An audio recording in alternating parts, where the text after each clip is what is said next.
refineries came up. But gas was a new fuel. Government wanted to bring private sector involvement. And today you see in Tamil Nadu, all the three major players who are here today, Adani, then your Torrent and AGNP, they're all private companies. So it's a very successful exercise that PNGRB has been able to fulfill. So this is the background of natural gas, this is the background of PNGRB. Now the licenses that we have given throughout the country, more than 98% of the population has been covered with licenses. I will not say they are covered with piped gas because people are still reluctant to hand over LPG cylinders and shift to piped gas. But it is possible now for LPG to be replaced by piped natural gas because the licenses are in position and they are laying the pipelines. Once the pipeline comes before a high-rise building, then it can go into the kitchen. If it comes up in a gully, in a small lane, then the houses on both sides can take that connection. And CNG stations are also coming up. For CNG station, many times you don't need to bring a pipeline. Today I went to AGNP's one CNG station where they are going to bring gas as LNG, store it in a tank, and from that tank convert it into gas and fill the vehicles. So CNG stations are not much dependent on pipes, but pipe is the cheaper way. So gradually when pipelines come, all the CNG stations will also have pipe gas coming to them and then they filling it in the vehicles. So we have given them licenses and we have put certain targets for them that in 3 years you must do so many houses, in 5 years you should do so many houses. So it is our task, it is our duty to monitor that, and if they do not complete it, then we have powers to take action against them. So this is the work which PNGRB has been doing for the last 16-17 years. I am happy to say that Tamil Nadu is fully covered with these licenses.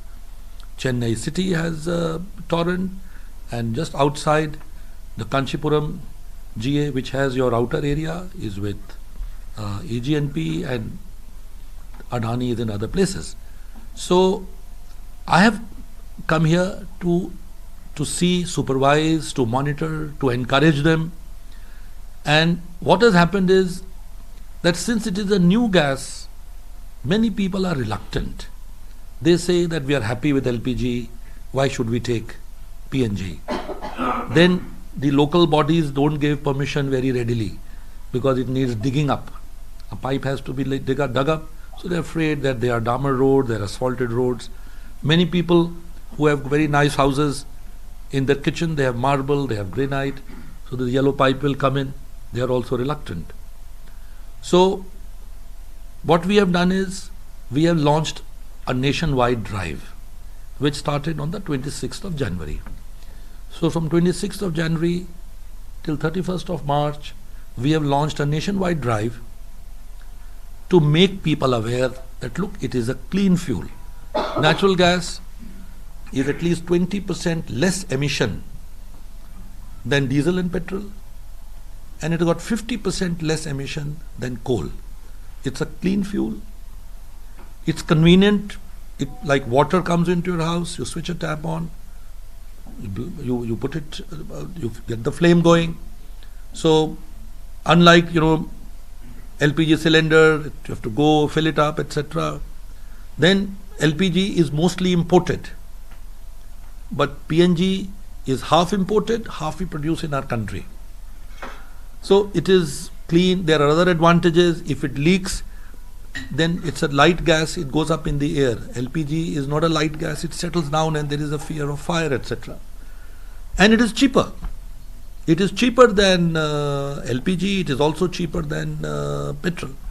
So it is a clean fuel, it is a convenient fuel, it is a cheaper fuel.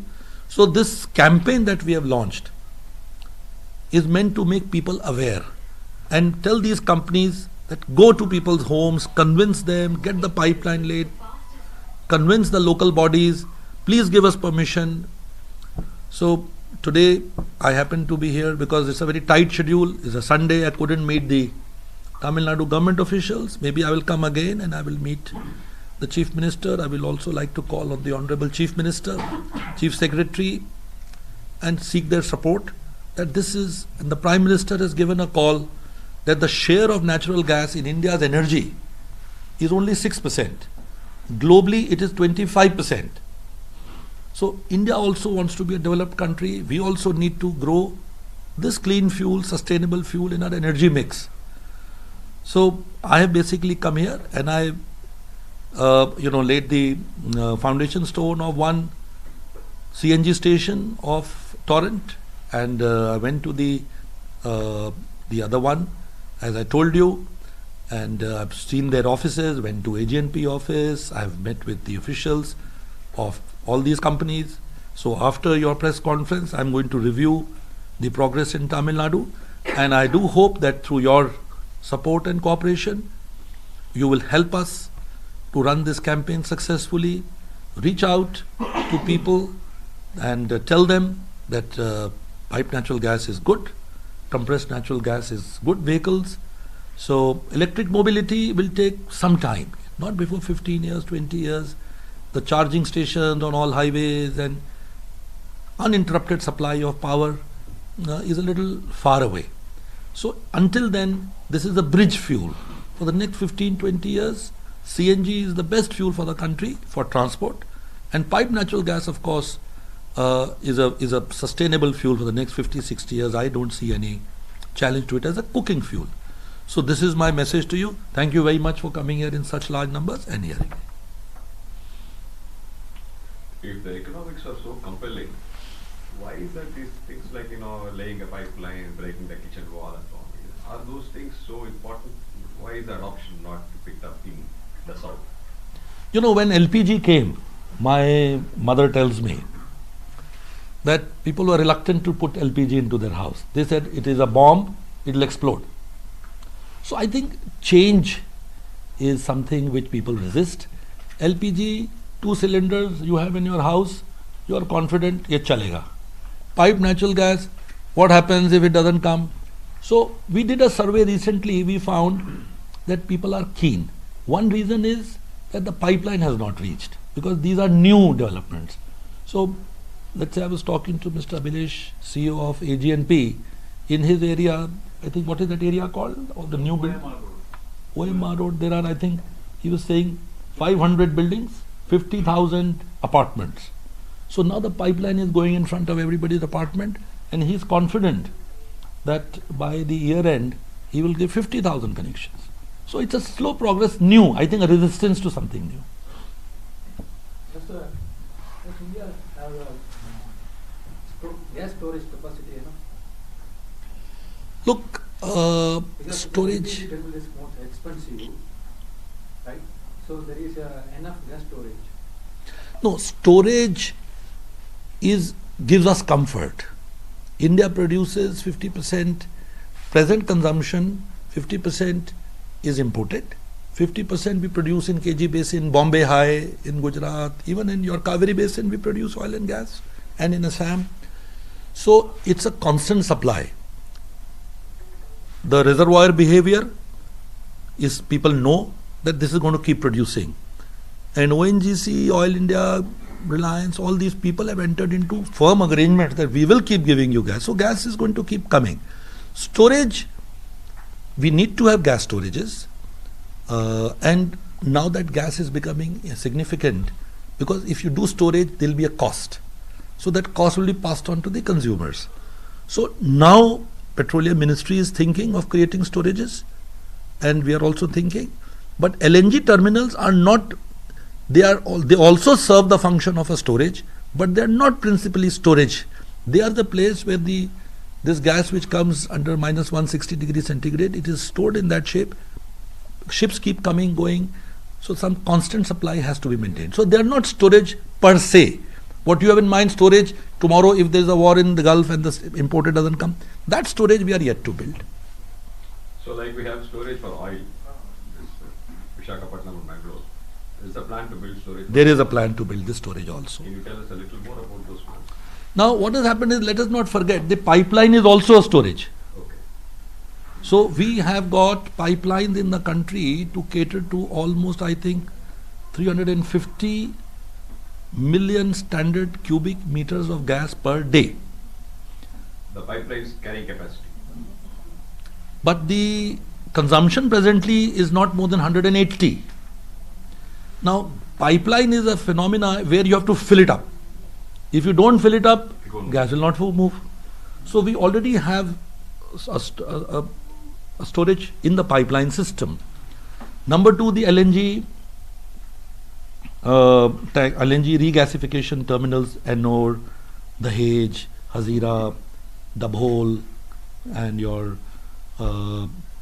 Kochi, Mundra, all of them have these capacities as well. Now the new term storages which you want to know about, a global standard place for storage of gas is the empty reservoirs of oil and gas. Let's say from your Kaveri basin, when you have taken out oil and gas, so pores inside the earth, they get empty. So they get filled up with water probably, they don't remain empty. So if you, with pressure, pump gas into it, it displaces the water and comes in. And then you release the pressure, it comes out. So globally, the reservoirs of oil and gas serve as a storage. So in India, Petroleum Ministry is thinking that in Gujarat, where we have about a 40-50-year-old history of exploiting oil and gas, so the reservoirs are available for doing that.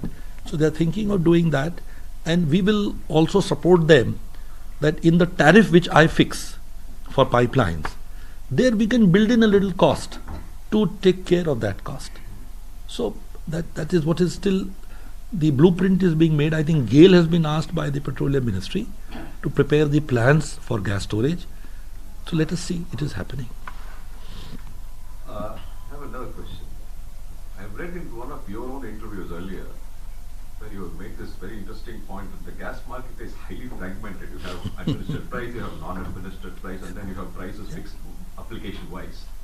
Not a very wise thing, not a very sustainable thing to do. As a regulator, how do you see it? You made the point yourself, but what is the remedy for it?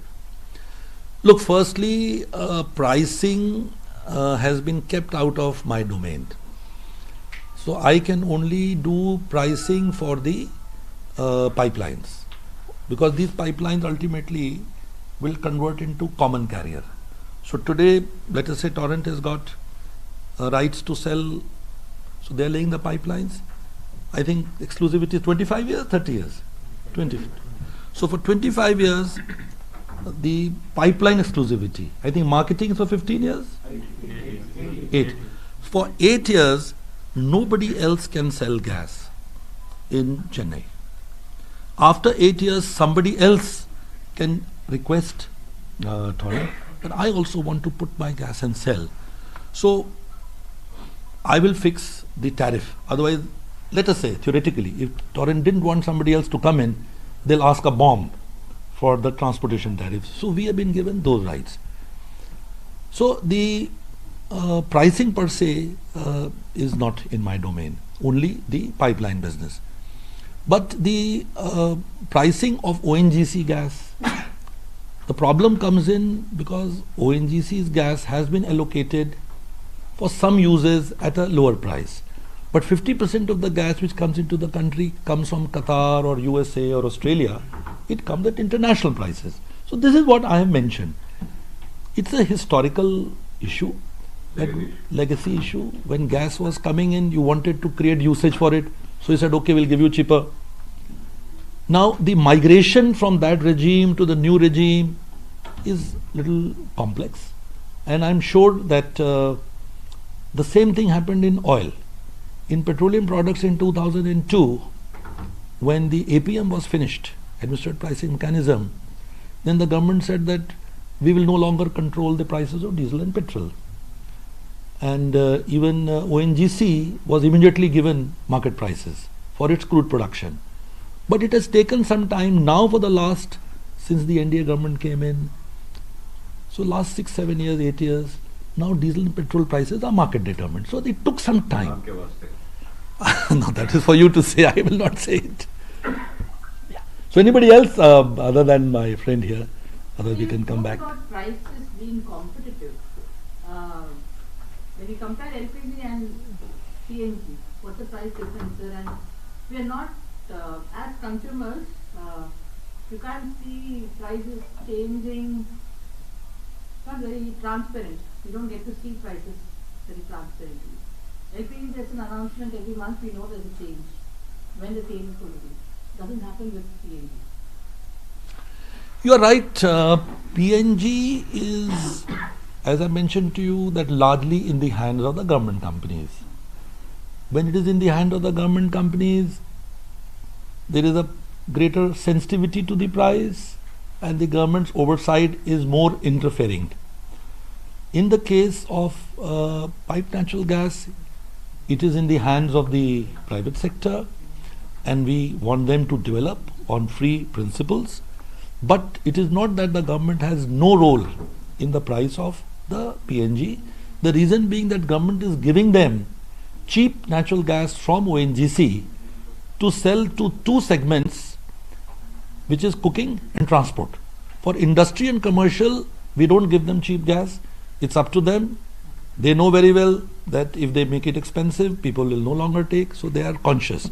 In the case of PNG and CNG, government does have an oversight that we are giving them cheap gas and they should not, number one. Number two, whatever price we may give them the gas, but they have to sell it in the open market. If CNG becomes expensive, nobody will shift away from those vehicles. So if they make their PNG expensive, LPG users will not give it.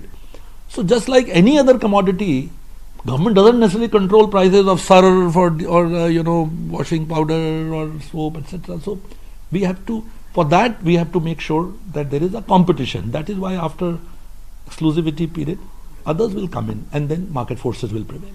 But even now, price, there is not much of a difference between LPG and CNG. So when you take auto LPG, take CNG, auto drivers say there is no difference. In fact, sometimes they say it's higher than LPG. That's true. What is the current price there? The prices vary from one GA to another. I'm not sure what the latest prices are. Maybe our colleagues from. What is the price here for? And the prices of CNG and diesel petrol cannot be directly correlated because there is a fuel efficiency. So that is sold in kg, that is sold in liter. But I'm told that transport. So can you please explain? Aaj yahan jaiye. Please come. Can you explain how much does an auto rickshaw or a car? How does it make a difference in terms of per kilometer running cost? So for example, car. So now this 88 rupees 50 paise, that is our per kg of the per CNG. When you go for the petrol, this cost is 111 rupees, whichever we go. When we run it, even if I put my old car, I used to get that 15 kilometers when I was having the range. When I convert it to CNG, I'm getting 30 kilometers. Almost double the cost weight. If I work out that, almost 30 to 40%, which you are seeing on the side, like a petrol car side. When you go for the autos also, now most of the autos are going for CNG autos. If you go for it, earlier LPG autos, now there was a RFC conversion was there. Now what happened, people prefer to go for the new autos. Even Bajaj and all, they started to stop the manufacturing the LPG autos. The reason is that because they are also saving that per day around 250 rupees they are saving per day. Because only every day they put some 3 kg, they save them. So when you work out almost 6,000 to 7,000 rupees per auto person per month they save. For them 200 is very important. So cost wise as well as now availability, also it's a predominantly available wherever. It is like a Okay, that's fine. Do you allow hydrogen dosing? Not as yet. Are you considering that? We are considering it. We are doing pilots, PNG, RB, because hydrogen will ultimately flow through pipes. So until we get a full hydrogen economy where the whole pipeline system can carry just hydrogen, natural gas pipeline will be the preferred medium. So globally it is believed that up to 20% blending of hydrogen natural gas is possible. So we are doing experiments. One we are doing in Indore, another we are doing in Gujarat, and the third one we are doing in Assam, where we are blending hydrogen up to 10% in some societies and seeing that when it goes up, does the weight differential make the hydrogen and natural gas, does it get separated? Does it, when it leaks, what is the smell? What is the quality or the energy that it generates? So we are considering that. And the pipelines take it. Yeah, so that is what globally it is believed, that our existing metal of the pipeline will probably be able to take 20%, up to 20% blending, though it's not been commercially operated so far. So it is an experimental stage in various parts of the world. Though there are views, people say that it may not be feasible, but we are working with the World Bank Is to the do it. industry demanding this? Asking you Yes, for permission? the government, no, not industry, it is not reached. Where is the hydrogen right now? No, but there are some people say once you start allowing the hydrogen economy will come. So MNRE, the Renewable Energy Ministry, is the nodal agency in the government for hydrogen. They have asked us to develop the regulations, the technical standards, safety standards for blending of hydrogen in natural gas pipelines. So we are doing a study with World Bank, trying to get the international experience and trying to see what is possible, what is not possible. Sir, in past 3 months, Chennai faced a shortage of autos in the fields. Chennai is now only 3 auto petrol runs are supplied to auto CNG. Any plan to develop any auto CNG station? Only Chennai is in the current gas only supply 3 auto CNG. Any plan to extend this auto CNG station? I'm told Chennai has got 65 CNG stations. Yes, we have 67 stations are there. 67 stations இருக்குங்க. ஒரு எப்படி அவங்க மூணு station தெரிஞ்சு உங்களுக்கு தெரிஞ்சிருந்தாங்க. நிறைய autos நீங்க போயிட்டு 67 ஸ்டேஷன் இருக்கு சென்னை திருவள்ளூர்ல ஃபுல்லா சொல்லிட்டாங்க. இன்னும் அப்படியே வளர்ந்துட்டே போகும். இப்போ பார்த்தா உங்களுக்கு வந்து அதான் 3 ஸ்டேஷன் எப்படி உங்களுக்கு தெரியல. 67 ஸ்டேஷன் லிஸ்ட்ல இருக்கு. நான் இன்னைக்கு காலையில் ஒரு 15 ஸ்டேஷனுக்கு போனேன். 15 ஸ்டேஷன்ல சப்ளை இல்லைன்னு சொல்றாங்க. இருக்க சான்ஸ் ஒரு அது முன்னாடி இருந்திருக்கலாம். இப்போ அந்த மாதிரி உங்களுக்கு நானே வந்து போய் ஆட்டோ இப்போ அந்த மாதிரி சான்ஸ் வரல. No, it will gradually increase. It will gradually increase. There's a very good policy that all the petrol pumps of the oil companies where they sell diesel petrol, they are also, wherever space is there for a tank and storage, they are also adding CNG. So CNG will be available. 222 stations will be there. 222 stations is in the Chennai There city. we are 67. By March end we will be 80, and then 222 is our target. Which are the major pipeline projects coming up in India? We know of this one, this Ennore-Barsi, it's 800 something kilometers. By the way, if there is an update on that, I will be grateful. बता सकते हो? हाँ sir. Sir, apart from this Ennore-Tuticorin pipeline, we are also having this Kochi-Kutnad-Bangalore pipeline, which will be passing through Tamil Nadu itself, and works in Tamil Nadu are going on presently. Apart from this, Indradhanush gas grid is also developing covering the northeastern sector, so that the gas evacuation from northeast can either be used there or in the mainland of India. And then apart from this Mumbai-Nagpur-Jharsuguda pipeline is another important pipeline that is coming up. So these are some of the key pipelines that will be So covering. pipelines we will keep developing more and more. And Tamil Nadu is a very essential, critical part, because the LNG terminal in Kochi was established in 2014. So we tried to bring gas from there to Tamil Nadu through various connections, but there was a problem on the government's decision here not to allow anything other than along the highways. So things got delayed, but now I think the companies have started laying the pipelines as per the government's mandate, and then the Ennore station came up. So when Ennore came up, then Kochi became less relevant, and it is coming from there. So still there are pipelines which have to come along the east coast because there is a national gas grid. So there's as like you yourself mentioned, that the pressure has to be maintained. So if there is a complete gas grid connectivity and all the pipelines are filled up, then if the flow doesn't come from here, it comes from there. If there is an accident here, you close this pipeline, then it can come from there. So the national grid is being developed by the PNGRB. So along the east coast, now we have a LNG terminal at Paradip, at Dhamra. So from Dhamra, a pipeline has to come all the way down, and from Chennai, from your Ennore also pipeline is going up. So that entire thing will get linked, and then from Dhamra it is connected to, Urja Ganga, which is coming from UP all the way to eastern India. So HBJ from Hazira in the Arabian Sea coast, you go all the way up to Uttar Pradesh. From Uttar Pradesh you go eastwards, and then that comes and connects to Dhamra in Odisha, and from Dhamra you come. So pipeline network is yep. I think last 3-4 questions, and then What is the status of TNT and TNT connections in Tamil Nadu, sir? All your companies, what is the progress made? we have the numbers. We have the numbers as on November. Sir, now Tamil Nadu, sir. He's going to review it only now. No, but Tamil Nadu numbers are there with us. 17,000 connections. Bata do. What is the target and what is the number? We have got Tamil Nadu numbers. We have got. Cumulative targets that have been assigned to these companies that are required to be done by 2030 or 31, depending on when the authorizations were given.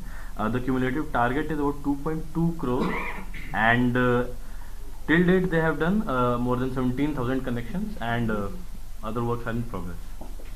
So when were these They were given in GS? 2019 and 20, So and then these COVID GS came. Tamil Nadu geographical areas or licenses are given in the last round only, the last major round.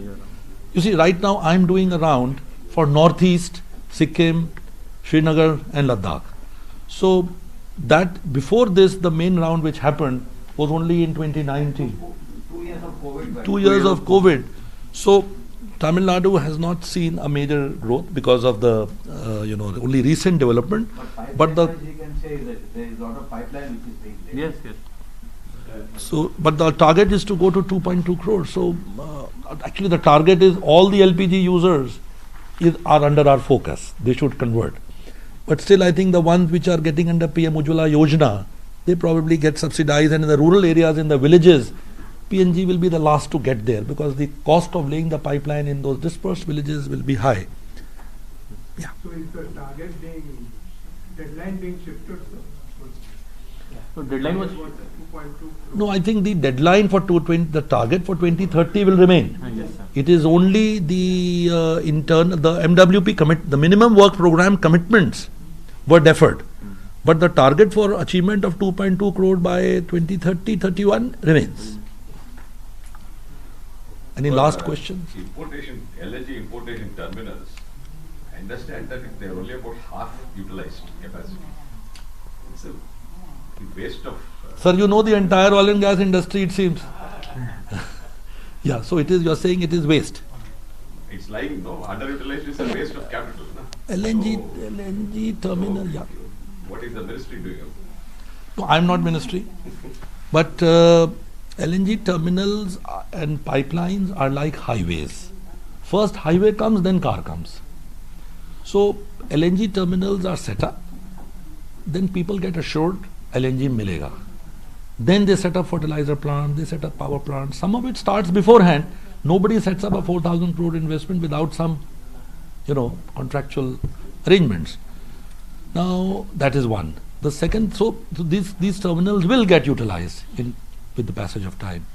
Second thing is LNG terminals are, you see, the liquefaction terminals in Qatar and USA, they will be 100% utilized because they are set up with a gas field in mind. This gas will come here, liquefy, it will be shipped out. But regas terminals over the world are only utilized to the extent of, I think, 60-65% because they are waiting for an opportunity. Like in Morbi, in Gujarat, where you have most of your tiles. You also have a lot of tiles in Tamil Nadu. So when the LNG prices go up, they shift to propane. When propane prices are low, then they shift. So LNG receiving terminals actually tap on opportunity which availability, pricing, demand offer. So they will never get 100% utilized. But yes, in India, you are saying 50%. Some terminals are very new. Dhamra just got commissioned. So that is not a problem. Gujarat energy basket is 26% gas. In Gujarat, 26% of the total energy used in Gujarat is gas. All over India, it is 6. So it is because Gujarat has a long history of gas. So now when gas comes to Ennore, then Tamil Nadu will also probably. So you have a lot of coal being burnt here. I was coal secretary. So naval lignite and all the lignite and your plant. So you have to also move away from coal someday. So thank you very much. Thank you. Yes, an incorporation. So you are a regulator. Do you have power to penalize? Yes, of course, but depends which areas. The work which I have been given, I can penalize. I can't penalize everybody. So you have penal those. So I see a do. number of regulators. You can only have a Director General of Natural Hydrocarbons, for example. They are not a statutory regulator. I am a regulator created by an act. DG Hydrocarbon is created by a resolution of the Petroleum Ministry. So don't compare me with them. So you spoke about that nationwide drive, sir. So can you expand on that? Yeah, so this drive has been taken up with all the companies. They have an association, and then the oil marketing companies, BPC, HPC. So there was an impression which they conveyed to us in Delhi that unlike other fuels, let us say for renewable energy, you see such government every day there is some news item. Hydrogen, there is a big push. LPG, you see hoardings all over. Ujjwala and all those things. So they were saying that when we go to people's house, they ask them, PNG, say, what is PNG? Nahi, hame nahi samajh mein aata hai. So they said that unless and until there is a governmental push and there is a high visibility campaign, we will not be able to move to PNG. So we said, all right, we will coordinate it.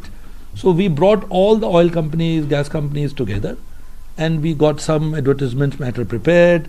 And we said that, look, it's a campaign, so you have to do something special. Now, AGP has said that during this period, they will not take 6,000 rupees of the connection charges. For 1 month, I think gas will be for free. So I'm sure Torrent and others will also come out with similar schemes. So it creates a lot of favorable environment. I have also written letters to Chief Secretaries. I have written to Chief Secretary Tamil Nadu that please tell the municipal authorities to be a little generous in giving permissions. Tamil Nadu is very good in that sense that its VAT rates on CNG, PNG are low. 5%, we are very happy. In some states they are 15%, 18%. So it punishes the clean fuel. So VAT rates are good. Tamil Nadu is also very progressive. It has given a policy of dig and restore. They can dig themselves and fix it themselves. In many states, they take a lot of money. So they take 3 times the money as if it's a source of income for them. So there the progress is slow.